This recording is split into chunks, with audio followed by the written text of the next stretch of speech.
Before we get started and start talking about the future of AI, I'd like to take a step back and ask us a question. How rare is intelligent life in the universe? In fact, the only intelligent life that we know of is on Earth. Of all the intelligent beings, we are the only beings on Earth that are the most intelligent. In the 4.5 billion year history of Earth, only about 10 million years ago, the creatures that closely resembled us humans started to evolve. And about 2 million years ago, the first humans actually emerged. And fast forward to today, we are the lone intelligent voices dancing to the tunes of life on Earth. Nature and evolution has required millions of years to shape our species in a way that makes us intelligent. Now, with the same intelligence, we're trying to make machines learn and make them attain a level of intelligence artificially. Before we get started, I'd like to highlight you on what is possible with AI currently. So today, if we see, AI has started to impact each one of our daily life extensively. As soon as we unlock a mobile, we probably unlock our mobiles with the help of facial recognition. And when we send out emails, AI decides what an appropriate reply might be. And as soon as we start to travel, AI will recommend the best possible route for us to take to reach the destination quicker and safer. And before we know it, AI will start driving the cars for us in a fully autonomous way and take us to the destination by itself. Progress in the field of AI is exponential, and progress in the field of AI has always been exponential, and it's sometimes even staggering.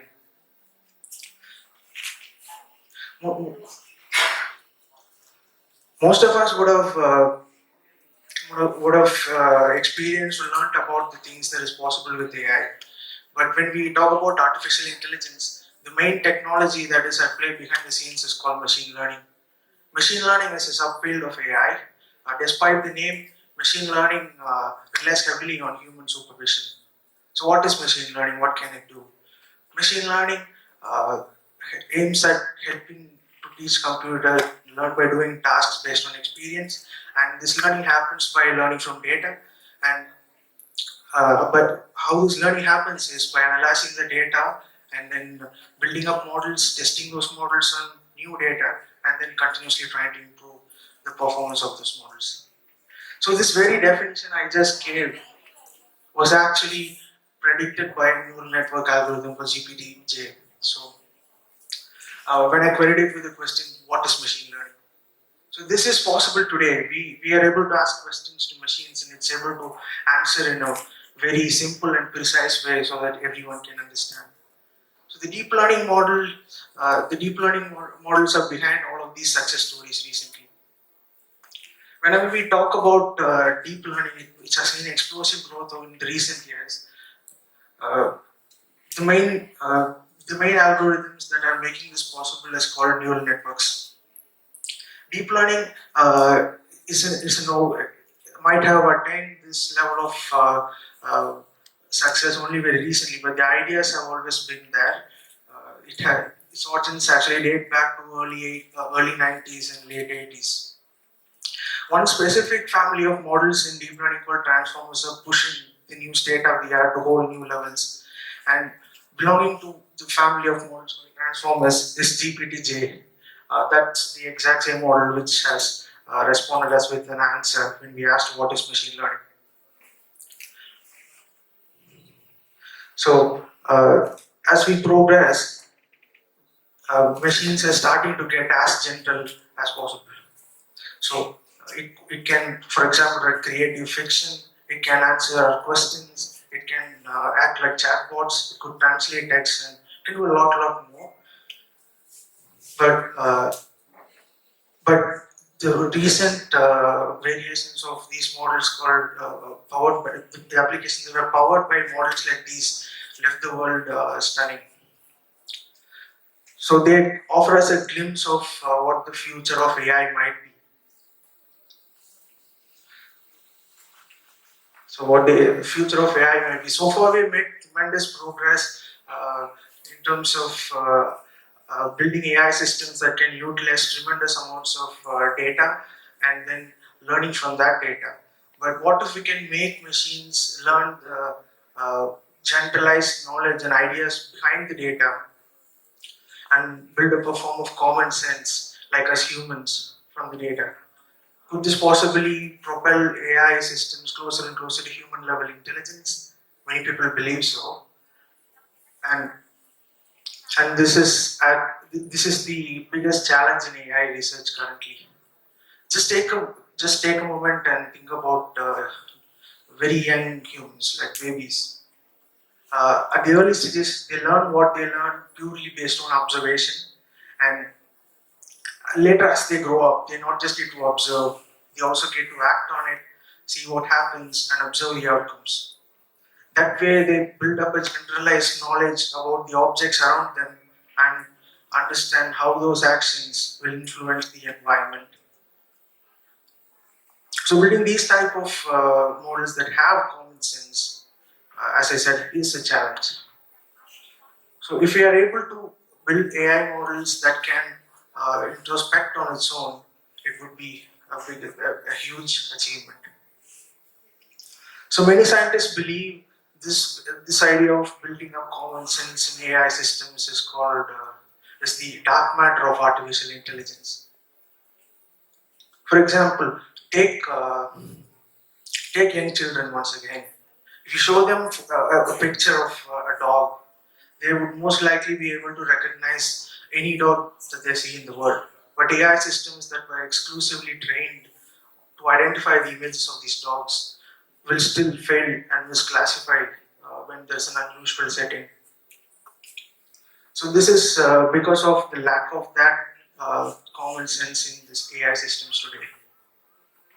Many scientists believe self-supervised learning might be the next way forward.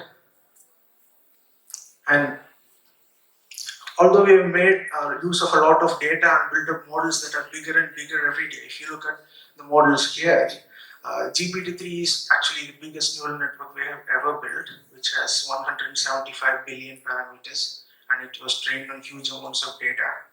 So to put that number into perspective, 175 billion parameters. So the previous release of GPT-3 algorithm only had 1.5 billion parameters, and at that time it was thought to be shockingly huge.